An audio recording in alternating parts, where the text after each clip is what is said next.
ಸುಮ ಮರುದಿನ ಕಾಲೇಜಿಗೆ ಹೋದಾಗ ತನ್ನ ಕ್ಲಾಸ್ ತೆಗೆದುಕೊಳ್ಳಲು ಕ್ಲಾಸಿಗೆ ಹೋದಳು.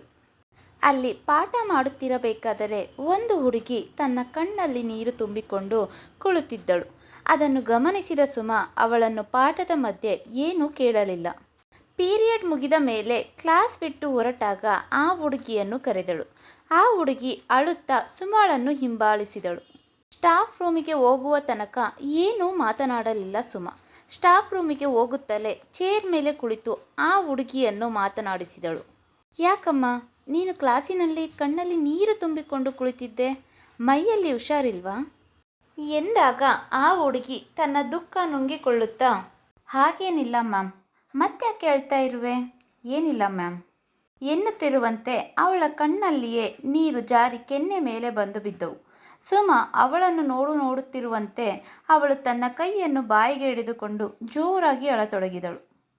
ಅದನ್ನು ನೋಡಿದ ಸುಮ ಅವಳನ್ನು ಸಂತೈಸಲು ಮುಂದಾದಾಗ ಆ ಹುಡುಗಿ ಸುಮಳನ್ನು ತಬ್ಬಿಕೊಂಡು ಅಳತೊಡಗಿದಳು.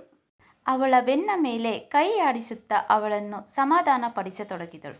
ಆದರೆ ಯಾವ ಕಾರಣಕ್ಕೆ ಅವಳು ಅಳುತ್ತಿದ್ದಾಳೆ ಅಂತ ಮಾತ್ರ ಸುಮಳಿಗೆ ಗೊತ್ತಾಗಲಿಲ್ಲ. ಅಷ್ಟರಲ್ಲಿ ಅವಳ ಜೊತೆ ಓದುತ್ತಿದ್ದ ಅವಳ ಗೆಳತಿ ಬಂದಳು. ಅವಳನ್ನು ನೋಡಿದ ಸುಮ ಅವಳನ್ನು ಕರೆದು ವಿಷಯ ಕೇಳಿದಾಗ ಅವಳು ಹೇಳಿದಳು, ಮ್ಯಾಮ್, ಇವಳು ಫೇಸ್ಬುಕ್ ಆಪರೇಟ್ ಮಾಡ್ತಾಳೆ. ಇವಳ ಜೊತೆಗೆ ಒಬ್ಬ ಹುಡುಗ ಸುಮಾರು 6 ತಿಂಗಳಿಂದ ಚಾಟ್ ಮಾಡ್ತಿದ್ದ. ಇಬ್ಬರ ನಡುವೆ ಪ್ರೀತಿ ಬೆಳೀತು. ನಂತರ ಕಾಲ್ ಮಾಡಿ ಮಾತಾಡ್ತಿದ್ರು. ಅವನು ಇವಳನ್ನೇ ಮದುವೆ ಆಗ್ತೀನಿ ಅಂತ ಮಾತು ಕೊಟ್ಟಿದ್ದ. ಇವಳು ಅದನ್ನು ನಂಬಿದ್ದಳು. ಕುಂತರೂ ನಿಂತರೂ ಅವನದ್ದೇ ಧ್ಯಾನವಾಗಿತ್ತು ಇವಳಿಗೆ. ಕೊನೆಗೆ ಆ ಹುಡುಗ ನಿನ್ನೆ ತಾನು ಬೇರೆ ಹುಡುಗಿಯ ಜೊತೆಗೆ ಎಂಗೇಜ್ಮೆಂಟ್ ಮಾಡಿಕೊಳ್ಳುತ್ತಿರುವುದಾಗಿಯೂ ಮತ್ತು ಇವಳಿಗೆ ತನ್ನನ್ನು ಮರೆತು ಬಿಡಬೇಕು ಅಂತ ಹೇಳಿದ. ಇದನ್ನು ಕೇಳಿದ ಇವಳು ಈ ರೀತಿಯಾಗಿ ಆ ಹುಡುಗನಿಗಾಗಿ ಪರಿತಪಿಸುತ್ತಿದ್ದಾಳೆ ಎಂದು ಹೇಳಿದಾಗ ಸುಮಳಿಗೆ ಶಾಕ್ ಆಯಿತು. ತನ್ನ ಹಾದಿಯಲ್ಲಿ ಹೋದ ಹುಡುಗಿ ಈಗ ಮೋಸ ಹೋಗಿದ್ದಾಳೆ. ಇವಳನ್ನು ನಂಬಿಸಿ ಇವಳ ಹೃದಯದ ಜೊತೆಗೆ ಆಟವಾಡಿದ ಆ ಹುಡುಗ ಇಷ್ಟು ನಿಷ್ಕೃಷ್ಟನಾಗಿರಬೇಕು. ಈ ಗಂಡಸರೇ ಇಷ್ಟು ಹೆಣ್ಣನ್ನು ತಮ್ಮ ಹಾಳು ಅಂತ ತಿಳಿದುಕೊಳ್ಳುತ್ತಾರೆ. ಒಂದು ಹೆಣ್ಣಿನ ಮನಸ್ಸಿನ ಜೊತೆಗೆ ಮತ್ತು ಅವಳ ಹೃದಯದ ಜೊತೆಗೆ ಆಟವಾಡುವ ಅವಶ್ಯಕತೆ ಏನಿತ್ತು ಅವನಿಗೆ ಎಂದು ತನ್ನ ಮನದಲ್ಲಿಯೇ ಯೋಚನೆ ಮಾಡತೊಡಗಿದಳು. ಒಂದು ಸೇಲ್ ತನ್ನನ್ನು ಅಪ್ಪಿಕೊಂಡು ಅಳುತ್ತಿದ್ದ ಹುಡುಗಿಯನ್ನು ನೋಡಿದಾಗ ತನ್ನನ್ನು ತಾನೇ ನೋಡಿಕೊಂಡಂತಾಯಿತು. ನಾಳೆ ನನ್ನ ಪರಿಸ್ಥಿತಿ ಇದೇ ರೀತಿಯಾದರೆ ಹೇಗೆ ಅಂದುಕೊಳ್ಳತೊಡಗಿದಳು. ಆ ಹುಡುಗಿಯ ಪರಿಸ್ಥಿತಿ ನೋಡಿ ಅಭಿಯನ್ನು ನಂಬಬೇಕೋ ಬೇಡವೋ ಎಂಬ ಸಂದಿಗ್ಧಕ್ಕೆ ಸಿಲುಕಿಕೊಂಡಳು ಸುಮ. ಕೊನೆಗೆ ಆ ಹುಡುಗಿಯನ್ನು ಸಮಾಧಾನಪಡಿಸಿ ಯಾವುದಕ್ಕೂ ಇರಲಿ ಎಂದು ಆ ಹುಡುಗನ ನಂಬರ್ ತೆಗೆದುಕೊಂಡಳು. ನಂತರ ಆ ಹುಡುಗಿಯನ್ನು ಸಮಾಧಾನ ಮಾಡಿ ಅವಳನ್ನು ಕೇಳಿದಾಗ ಈ ವಿಷಯ ಅವಳ ತಂದೆ ತಾಯಿಯರಿಗೆ ಗೊತ್ತೆಂದು ಮತ್ತು ಅವರು ಓಪನ್ ಮೈಂಡೆಡ್ ಇರುವುದರಿಂದ ತನಗೆ ಯಾವುದೇ ಆಕ್ಷೇಪಣೆ ಮಾಡಿರುವುದಿಲ್ಲ ಎಂದು ಹೇಳಿದಳು. ಹಾಗೂ ಹೇಗೋ ಮಾಡಿ ಅವಳನ್ನು ಸಮಾಧಾನಪಡಿಸಿ ಕಳುಹಿಸಿದಳು. ಆ ಹುಡುಗಿ ಹೋಗುತ್ತಿದ್ದಂತೆ ಕಾವೇರಿ ಒಳಗೆ ಬಂದಳು. ಆ ಹುಡುಗಿಯರು ಅಲ್ಲಿಂದ ಹೋಗುವುದನ್ನು ನೋಡಿದ ಅವಳು, ಸುಮಿ, ಏನಾಯ್ತೆ ಎಂದು ಪ್ರಶ್ನಿಸಿದಾಗ ಅವಳ ಕಡೆಗೆ ನೋಡಿದ ಸುಮ, ಕಾವೇರಿ, ಇವತ್ತು ನಮ್ಮ ಜೊತೆ ಬರಬೇಕು ನೀನು. ಎಲ್ಲಿಗೆ? ಹೋಗ್ತಾ ಹೇಳ್ತೀನಿ. ಅಯ್ಯೋ, ನಂಗೆ ಇನ್ನೊಂದು ಕ್ಲಾಸ್ ಇದೆಯಲ್ವೇ? ಪರವಾಗಿಲ್ಲ, ಒಂದು ಕೆಲಸ ಮಾಡು, ನನಗೆ ಯಾವುದೇ ಪೀರಿಯಡ್ ಇಲ್ಲ, ನಾನು ಇಲ್ಲೇ ವೆಯ್ಟ್ ಮಾಡ್ತೀನಿ. ನೀನು ಅರ್ಧ ಗಂಟೆ ಪಾಠ ಮಾಡಿ ಬಂದುಬಿಡು. ಇಬ್ಬರು ಕೂಡಿ ಹೋಗೋಣ. ನಿನ್ನ ಮನೆಗೆ ಡ್ರಾಪ್ ಮಾಡಿ ನಂತರ ನಾನು ನನ್ನ ಮನೆಗೆ ಹೋಗ್ತೀನಿ, ಕೆಲಸ ಆದಮೇಲೆ. ಏನು ಕೆಲಸ ಹೇಳಬಾರ್ದೆ? ಹೋಗ್ತಾ ಹೇಳ್ತೀನಿ ಅಂತ ಹೇಳಿದ್ನಲ್ಲ. ಅಯ್ಯೋ, ಇವಳದು ಯಾವಾಗಲೂ ಬರೀ ಸಸ್ಪೆನ್ಸ್ ಮೈಂಡೆಡ್ ಮಾಡಿಕೊಳ್ಳುವುದರಲ್ಲೇ ಆಯಿತು ಎನ್ನುತ್ತಾ ತನ್ನ ಕ್ಲಾಸಿಗೆ ಹೋದಳು. ಅವಳು ಹೋದ ಮೇಲೆ ಸ್ಟಾಫ್ ರೂಮಿನಲ್ಲಿ ಯಾರೂ ಇರಲಿಲ್ಲ. ಸುಮ ತನ್ನ ಮೊಬೈಲ್ ತೆಗೆದು ಆ ಹುಡುಗನ ನಂಬರ್ಗೆ ಡಯಲ್ ಮಾಡಿದಳು. ಅತ್ತ ಕಡೆಯಿಂದ ರಿಂಗ್ ಆಗುತ್ತಿತ್ತು. ಹುಡುಗನ ವಿಳಾಸ ಅವಳಿಗೆ ಬೇಕಾಗಿತ್ತು. ಅದಕ್ಕಾಗಿ ಅವಳು ಫೋನ್ ಮಾಡಿದ್ದಳು. ಕೊನೆಗೆ ಫೋನ್ ರಿಸೀವ್ ಮಾಡಿ ಅತ್ತ ಕಡೆಯಿಂದ ಹಲೋ ಎಂದು ಒಂದು ಗಂಡಸಿನ ಧ್ವನಿ ಕೇಳಿದಾಗ ಸುಮ, ನಮಸ್ಕಾರ ಸರ್, ನಿಮ್ಮ ನಂಬರ್ಗೆ ನಮ್ಮ ಕಂಪನಿ ಒಂದು ಲಕ್ಕಿ ಟಿಪ್ನಲ್ಲಿ ಬಹುಮಾನ ಬಂದಿದೆ. 20,000 ರೂಪಾಯಿ ನಗದು. ಅದನ್ನು ನಿಮಗೆ ತಲುಪಿಸಬೇಕು. ನಿಮ್ಮ ಅಡ್ರೆಸ್ ಹೇಳ್ತೀರಾ? ನಾವೇ ಸ್ವತಃ ಬಂದು ಕೊಡ್ತೀವಿ ಎಂದು ಹೇಳಿದಾಗ 20,000 ರೂಪಾಯಿ ಎಂದ ಕೂಡಲೇ ಮಾತನಾಡುತ್ತಿದ್ದ ವ್ಯಕ್ತಿ ಬೇರೆ ಮಾತನಾಡದೆ ತನ್ನ ಅಡ್ರೆಸ್ ಹೇಳಿದ. ಅದನ್ನು ಬರೆದುಕೊಂಡ ಸುಮ 1 ಗಂಟೆ ನಂತರ ಬರುವುದಾಗಿ ಹೇಳಿದಳು. 20 ನಿಮಿಷದ ನಂತರ ಕಾವೇರಿ ಕ್ಲಾಸ್ ಮುಗಿಸಿಕೊಂಡು ಬಂದಳು. ಕಾಲೇಜ್ ಟೈಮ್ ಮುಗಿಯಲಿಕ್ಕೆ ಬಂದಿದ್ದರಿಂದ ಇಬ್ಬರು ಪ್ರಿನ್ಸಿಪಾಲ್ಗೆ ಹೇಳಿ ಅವರ ಪರವಾಗಿ ತೆಗೆದುಕೊಂಡು ಅಲ್ಲಿಂದ ಹೊರಟರು. ನೇರವಾಗಿ ಸುಮಾ ಕಾರು ತಾನು ತೆಗೆದುಕೊಂಡ ಆ ಹುಡುಗನ ಮನೆ ಕಡೆಗೆ ಹೊರಟಳು. ಸುಮಾ ಹೋಗುತ್ತಾ ದಾರಿಯಲ್ಲಿ ಕಾವೇರಿಗೆ ಎಲ್ಲ ವಿಷಯವನ್ನು ತಿಳಿಸಿದಳು. ಸುಮಾ ಹೇಳಿದ ವಿಷಯವನ್ನು ಕೇಳಿದಾಗ ಕಾವೇರಿಗೆ ಕೇಳಿದ್ದಂಗಾದಳು. ಏನೇ ಸುಮಿ ಇದು? ನಮ್ಮ ಕಾಲದಲ್ಲಿ ಹೀಗೆಲ್ಲ ಇತ್ತ? ಇವೇನು ಇನ್ನೂ ತಿಳಿವಳಿಕೆ ಬರದೆ ಇರುವ ವಯಸ್ಸಿನಲ್ಲಿ ಈ ರೀತಿ ಮಾಡ್ತಾವೆ? ಅದು ಸರಿ, ಈಗ ನೀನು ಎಲ್ಲಿಗೆ ಹೊರಟೆ? ಹುಡುಗನ ಹತ್ರನೇ ಎಂದು ಕೇಳಿದಾಗ ಸುಮಾ ಉತ್ತರ ಕೊಡದೆ ಕೇವಲ ಕಾವೇರಿ ಕಡೆಗೆ ನೋಡಿ ನಕ್ಕಳು. ಅವಳ ನಗುವಿನಿಂದ ಕಾವೇರಿಗೆ ಅವಳು ತನ್ನನ್ನು ಆ ಹುಡುಗನ ಹತ್ತಿರ ಕರೆದುಕೊಂಡು ಹೊರಟಿದ್ದಾಳೆ ಅಂತ ಅರ್ಥವಾಯಿತು. ಅಯ್ಯೋ, ಇದೇನೇ ಸುಮಿ, ಇಲ್ಲದ ಕರಾಬಾರು ನಿನಗೆ? ನಿಂಗೆ ಬೇರೆ ಕೆಲಸ ಇಲ್ವಾ? ಇಲ್ಲದ್ದು ರಗಳೆ ಯಾಕೆ ಮೈ ಮೇಲೆ ಎಳೆದುಕೊಳ್ತೀಯಾ? ಕಾವೇರಿ, ಇದು ರಗಳೆ ಅಲ್ಲ, ಒಂದು ಹುಡುಗಿಯ ಜೀವನದ ಪ್ರಶ್ನೆ. ಒಂದು ವೇಳೆ ಆ ಹುಡುಗ ಮುಂದೆ ತಾನು ಜೀವನದಲ್ಲಿ ಸೆಟ್ಲ್ ಆದ ಮೇಲೆ ಇದೇ ಹುಡುಗಿಯ ಬಗ್ಗೆ ಇಲ್ಲ ಸಲ್ಲದ ಅಪವಾದ ಕೊಟ್ಟರೆ ಹೇಗೆ? ಅದಲ್ಲದೆ ಅವಳು ಪ್ರೀತಿ ಮಾಡುತ್ತಿದ್ದ ವಿಷಯ ಆ ಹುಡುಗಿಯ ತಂದೆ ತಾಯಿಗೆ ಮತ್ತು ಅವಳ ಗೆಳತಿಯರಿಗೆ ಗೊತ್ತಿದೆ. ಇದರಿಂದ ಆ ಹುಡುಗಿಯ ಮುಂದಿನ ಭವಿಷ್ಯ ಕತ್ತಲಲ್ಲಿ ಬಿದ್ದರೆ ಹೇಗೆ? ಅದಕ್ಕೆ ನಾನು ಆ ಹುಡುಗನ ಹತ್ತಿರ ಹೋಗ್ತಿದ್ದೀನಿ. ಏನು? ಹೋಗಿ ಜಗಳ ತೆಗೆದರೆ ಇಷ್ಟು ದಿನ ಆದ ವಿಷಯ ಮರೆಯಾಗಿ ಬಿಡ್ತದಾ? ಇಲ್ಲ, ಹಾಗೇನಾಗುವುದಿಲ್ಲ. ನಾನು ಅವನಿಗೆ ಅವನ ತಪ್ಪು ತಿಳಿಸೋಕೆ ಹೊರಟಿದ್ದೀನಿ. ಅವನು ತಿದ್ದಿಕೊಂಡರೆ ಒಳ್ಳೆಯದು, ಇಲ್ಲವಾದರೆ ಬೇರೆ ದಾರಿ ಯೋಚನೆ ಮಾಡ್ತೀನಿ. ಒಟ್ಟಾರೆ ಆ ಹುಡುಗಿಗೆ ನ್ಯಾಯ ದೊರಕಿಸಿಕೊಡ್ತೀನಿ, ಅಷ್ಟು ಮಾತ್ರ ಹೇಳ್ತೀನಿ ಎಂದು ಹೇಳಿದಾಗ ಅವಳನ್ನೇ ಅವಕ್ಕಾಗಿ ನೋಡುತ್ತಾ ಕುಳಿತು ಬಿಟ್ಟಳು ಕಾವೇರಿ. ಅಷ್ಟರಲ್ಲಿ ಸುಮಾ ಆ ಹುಡುಗನ ಅಡ್ರೆಸ್ ಇದ್ದ ಏರಿಯಾ ಕಡೆಗೆ ಬಂದಳು. ಕಾರನ್ನು ಸಾವಕಾಶವಾಗಿ ನಡೆಸುತ್ತಾ ಕೊನೆಗೆ ಹುಡುಗ ಹೇಳಿದ ಅಡ್ರೆಸ್ ಹತ್ತಿರ ಬಂದಳು. ಹಾಗೆ ನೋಡುತ್ತಾ ಹೋಗುತ್ತಿರುವಾಗ ಅಡ್ರೆಸ್ ಕಂಡಿತು. ಅಲ್ಲಿ ಮನೆಯ ಮುಂದೆ ಕಾರ್ ನಿಲ್ಲಿಸಿದಳು. ಮನೆಯ ಮುಂದೆ ಕಾರ್ ನಿಂತಿದ್ದು ಕಂಡು ಒಳಗಿನಿಂದ ಒಬ್ಬ ಯುವಕ ಬಂದ. ಅವನು ಬಂದು ಮನೆಯ ಮುಂದೆ ನಿಂತಾಗ ಸುಮಾ ಮತ್ತು ಕಾವೇರಿ ಕಾರಿನಿಂದ ಇಳಿದರು. ಅವರನ್ನು ನೋಡುತ್ತಿದ್ದಂತೆ ಅವನು ಗೇಟ್ ಹತ್ತಿರ ಬಂದು, ನನಗೆ ಕಾಲ್ ಮಾಡಿದ್ದು ನೀವೇನಾ? ಹೌದು ಎಂದು ಸುಮಾ ಉತ್ತರಿಸಿದಾಗ ಅವನ ಮುಖದಲ್ಲಿ ನಗು ಬಂದು, ಬನ್ನಿ ಒಳಕ್ಕೆ ಎಂದು ಕರೆದುಕೊಂಡು ತನ್ನ ಮನೆಯ ಒಳಗಡೆ ಹೋದ. ಅವನನ್ನು ಹಿಂಬಾಲಿಸಿದ ಸುಮಾ ಮತ್ತು ಕಾವೇರಿ ಹಾಲಿನಲ್ಲಿ ಹೋಗಿ ಅಲ್ಲಿ ಇದ್ದ ಕುರ್ಚಿಯ ಮೇಲೆ ಕುಳಿತುಕೊಂಡರು. ಅಷ್ಟರಲ್ಲಿ ಆ ಯುವಕ ಒಳಗಿನಿಂದ ನೀರು ತೆಗೆದುಕೊಂಡು ಬಂದು ಕೊಟ್ಟ. ಸುಮಾ ಮತ್ತು ಕಾವೇರಿ ನೀರು ಕುಡಿಯುತ್ತಿರುವಾಗ ಒಳಗಿನಿಂದ ಒಬ್ಬ ಮಹಿಳೆ ಬಂದಳು. ಮದುವೆ ವಯಸ್ಸಿನ ಹೆಣ್ಣು ಮಗಳು, ಹಣೆ ತುಂಬ ಕುಂಕುಮ ಮತ್ತು ನೀಟಾಗಿ ಹುಟ್ಟುಕೊಂಡಿದ್ದ ಸೀರೆ, ನಗು ಮುಖ. ಅವಳನ್ನು ನೋಡಿದರೆ ಗೌರವ ಕೊಡಬೇಕು ಎನ್ನಿಸುತ್ತಿತ್ತು. ಆ ರೀತಿಯಾಗಿ ಇದ್ದರು. ಆ ಮಹಿಳೆ ಬರುತ್ತಿದ್ದಂತೆ ಆ ಯುವಕ, ಇವರು ನಮ್ಮ ಮಮ್ಮಿ ಎಂದು ಪರಿಚಯಿಸಿ ತನ್ನ ತಾಯಿಗೆ, ಮಮ್ಮಿ, ಇವರೇ ನಾನು ಹೇಳಿದ್ದೀನಲ್ಲ, ನನ್ನ ನಂಬರ್ಗೆ ಬಹುಮಾನ ಬಂದಿದೆ ಅಂತ ಹೇಳಿ ನನಗೆ 20,000 ರೂಪಾಯಿಗಳನ್ನು ಕೊಡಲು ಬರುತ್ತೇನೆ ಅಂತ ಹೇಳಿದರು ಅಂತ ಇವರೇ ಅವರು, ದುಡ್ಡು ಕೊಡಲು ಬಂದಿದ್ದಾರೆ ಎಂದು ಹೇಳಿದಾಗ ಅವನ ತಾಯಿ ಸಂತೋಷ್ ಎಂದಷ್ಟೇ ಹೇಳಿ ಸುಮ್ಮನಾದರು. ಸುಮಾ ಅವನ ತಾಯಿಯನ್ನು ಮಾತನಾಡಿಸ್ತಾ ತೊಡಗಿದಳು. ಅಮ್ಮ, ನಿಮಗೆಷ್ಟು ಮಕ್ಕಳು? ಇವನೊಬ್ಬನೇ ಕಣಮ್ಮ. ಯಾಕೆ ಕೇಳ್ತಿದ್ದೀಯಮ್ಮ ಎಂದು ಪ್ರಶ್ನಾರ್ಥಕವಾಗಿ ಸುಮಾಳನ್ನೇ ನೋಡುತ್ತಾ ಕೇಳಿದಾಗ ಒಂದು ಕ್ಷಣ ಸುಮ್ಮನಿದ್ದ ಸುಮಾ, ತಪ್ಪು ತಿಳಿಯಬೇಡಿ ಅಮ್ಮ, ನಾನು ನಿಮ್ಮ ಮಗನಿಗೆ ಯಾವುದೇ ಬಹುಮಾನ ಕೊಡಲು ಬಂದಿಲ್ಲ. ಇವಳು ನನ್ನ ಸ್ನೇಹಿತೆ ಕಾವೇರಿ.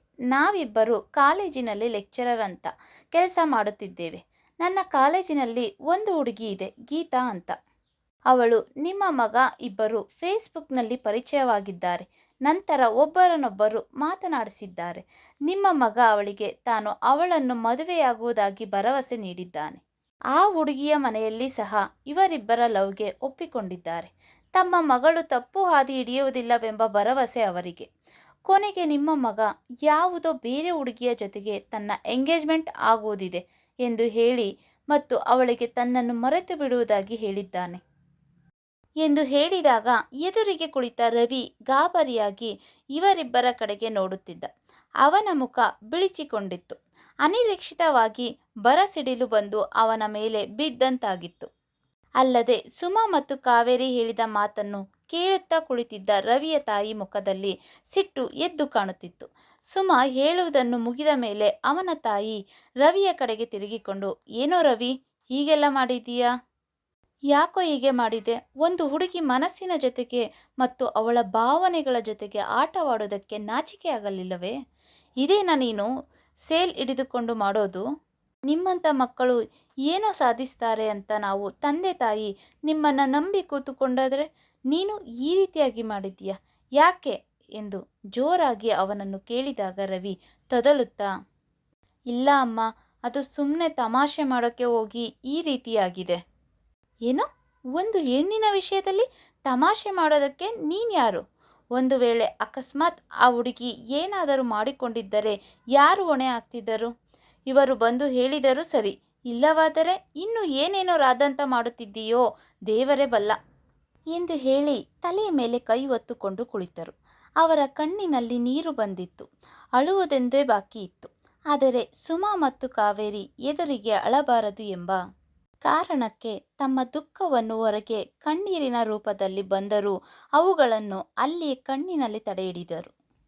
ಅವರ ಪರಿಸ್ಥಿತಿಯನ್ನು ಮನಗಂಡ ಸುಮಾ ಮತ್ತು ಕಾವೇರಿ ಮುಂದೆ ಏನು ಮಾತಾಡಬೇಕು ಎಂದು ಯೋಚನೆ ಮಾಡುತ್ತಾ ಒಬ್ಬರ ಮುಖವನ್ನೊಬ್ಬರು ನೋಡತೊಡಗಿದಾಗ ಕಾವೇರಿ, ನೋಡಪ್ಪ ರವಿ, ನೀನು ಚಿಕ್ಕ ಮಗುವಲ್ಲ. ಒಬ್ಬ ಹುಡುಗಿಯನ್ನು ನೀನು ಪ್ರೀತಿಸುತ್ತೇನೆ ಅಂತ ಹೇಳಿ ಅವಳ ಮನಸ್ಸನ್ನು ನಿನ್ನ ಕಡೆಗೆ ತಿರುಗಿಸುತ್ತಿ ಅಂದರೆ ನೀನು ಯೋಚನೆ ಮಾಡುವ ಶಕ್ತಿ ಇದ್ದವನೇ. ಆದರೆ ಆ ಹುಡುಗಿ ಮತ್ತು ಅವಳ ಭವಿಷ್ಯದ ಬಗ್ಗೆ ಸಹ ನೀನು ಯೋಚನೆ ಮಾಡಬೇಕಾಗಿತ್ತಲ್ಲವೇ? ಕೇವಲ ನೀನು ನಿನ್ನ ಟೈಮ್ ಪಾಸ್ ಮಾತ್ರ ನೋಡಿದೆ, ಅವಳ ಬಗ್ಗೆ ಯೋಚನೆ ಮಾಡಲಿಲ್ಲ. ಇದು ಸ್ವಾರ್ಥ ಅಂತ ನಿನಗೆ ಅನ್ನಿಸಲಿಲ್ಲವೇ? ಹುಡುಗಿಯರ ಮನಸ್ಸು ತುಂಬ ಸೂಕ್ಷ್ಮ. ಅಂಥ ಸೂಕ್ಷ್ಮ ಮನಸ್ಸಿನವರು ಏನಾದರೂ ಮಾಡಿಕೊಂಡರೆ ನಿನಗೆ ಮತ್ತು ನಿನ್ನ ತಂದೆ ತಾಯಿಗಳಿಗೆ ಕೆಟ್ಟ ಹೆಸರು ನೀನೇ ತಂದು ಕೊಡುತ್ತಿ. ಈಗ ನೀನೇ ಹೇಳು, ನಿನ್ನನ್ನು ನಂಬಿ ಆ ಹುಡುಗಿ ನಿನಗೆ ಮನಸ್ಸು ಕೊಟ್ಟಿದ್ದಾಳೆ ಯಾಕೆ? ನೀನು ಅವಳನ್ನು ಪ್ರೀತಿಸುತ್ತೀ ಎಂದು. ಆದರೆ ನೀನು ಅವಳ ರೀತಿಯಲ್ಲಿ ಎಂದಾದರೂ ಯೋಚನೆ ಮಾಡಿರುವೆಯಾ? ಒಂದು ಕ್ಷಣ ನೀನು ಆ ಹುಡುಗಿಯ ಜಾಗದಲ್ಲಿ ನಿಂತು ಯೋಚನೆ ಮಾಡಿದರೆ ನಿನಗೆ ಗೊತ್ತಾಗುತ್ತಿತ್ತು ಮನಸ್ಸಿನ ಮೇಲೆ ಪರಿಣಾಮ ಏನಾಗುತ್ತದೆ ಅಂತ. ನೀನು ಒಂದು ಹೆಣ್ಣನ್ನು ಕೇವಲ ಹೆಣ್ಣು ಅಂತ ಮಾತ್ರನೇ ತಿಳಿದಿರುವೆ. ನೀವು ಗಂಡಸರು ಕೇವಲ ಬಾಹ್ಯ ಸೌಂದರ್ಯ ನೋಡಿ ಹೆಣ್ಣನ್ನು ಮರಳು ಮಾಡಲು ಪ್ರಯತ್ನ ಮಾಡ್ತೀರಿ. ಆದರೆ ಅವಳ ಮನಸ್ಸಿನ ಸೌಂದರ್ಯ ಮಾತ್ರ ಇಂದಿಗೂ ಪರಿಗಣಿಸುವುದಿಲ್ಲ. ಒಂದು ವೇಳೆ ಹಾಗೆ ಪರಿಗಣಿಸಿದಲ್ಲಿ ಈ ಪ್ರಪಂಚದಲ್ಲಿ ಪ್ರೀತಿಗೆ ಎಂದೂ ಸೋಲು ಇರುವುದಿಲ್ಲ. ನಾನೇನು ಹೆಚ್ಚಿಗೆ ಹೇಳುವುದಿಲ್ಲ, ನೀನೇ ಯೋಚನೆ ಮಾಡು ಎಂದು ಕಾವೇರಿ ಸುಮ್ಮನಾದಳು. ರವಿ ತಲೆ ತಗ್ಗಿಸಿಕೊಂಡು ಕುಳಿತಿದ್ದ. ಅವನ ತಾಯಿಯ ಕಣ್ಣೀರು ಕೆನ್ನೆಯ ಮೇಲೆ ಬಿದ್ದು ಅವರ ಅಳುವಿನಿಂದ ಅವರ ಮನಸ್ಸಿಗೆ ನೋವಾಗಿದೆ ಅಂತ ಗೊತ್ತಾಗುತ್ತಿತ್ತು.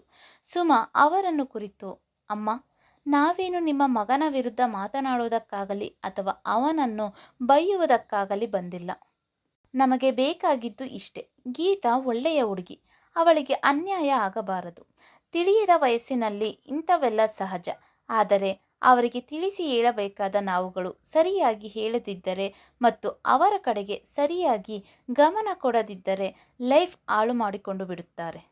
ನನಗೆ ಗೊತ್ತು, ಬಾಯಲ್ಲಿ ಹೇಳೋದು ಸುಲಭ, ಆದರೆ ಅನುಭವಿಸುವುದು ಮಾತ್ರ ತುಂಬ ಕಷ್ಟ ಅಂತ. ಆದರೆ ಏನು ಮಾಡೋಕ್ಕಾಗುತ್ತೆ? ಕೆಲವು ತಪ್ಪುಗಳನ್ನು ಮುಚ್ಚಿಡುವುದಕ್ಕೆ ಆಗುವುದಿಲ್ಲ.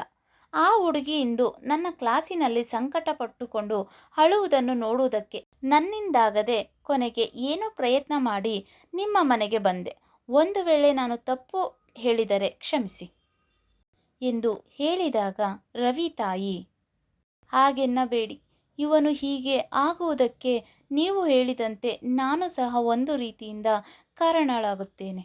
ಅವನ ಮೇಲೆ ನಿಗಾ ಇಲ್ಲದೆ ನಮ್ಮ ಮಗ ಎಂದು ಸಲಿಗೆ ಕೊಡುವುದೇ ತಪ್ಪು. ನೀವು ಹೇಳುತ್ತಿದ್ದೀರಿ ಹುಡುಗಿ ಒಳ್ಳೆಯವಳು ಅಂತ.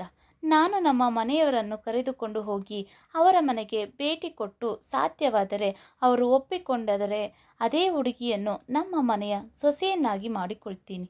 ನೀವು ಅದರ ಬಗ್ಗೆ ಚಿಂತಿಸಬೇಡಿರಿ. ಇನ್ನು ಮುಂದೆ ಇವನಿಂದ ಈ ರೀತಿಯಾಗಿ ಆಗದಂತೆ ನೋಡಿಕೊಳ್ಳುವ ಜವಾಬ್ದಾರಿ ನನ್ನದು. ಇನ್ನು ಇವನನ್ನು ನನ್ನ ನಿಗಾರಾಣಿಯಲ್ಲಿ ಇಟ್ಟುಕೊಳ್ಳುವೆನು ಎಂದು ಅವರು ಹೇಳುತ್ತಿರುವಷ್ಟರಲ್ಲಿ ರವಿ, ಮೇಡಮ್, ದಯವಿಟ್ಟು ಕ್ಷಮಿಸಿ, ನಾನು ತಪ್ಪು ಮಾಡಿಬಿಟ್ಟೆ.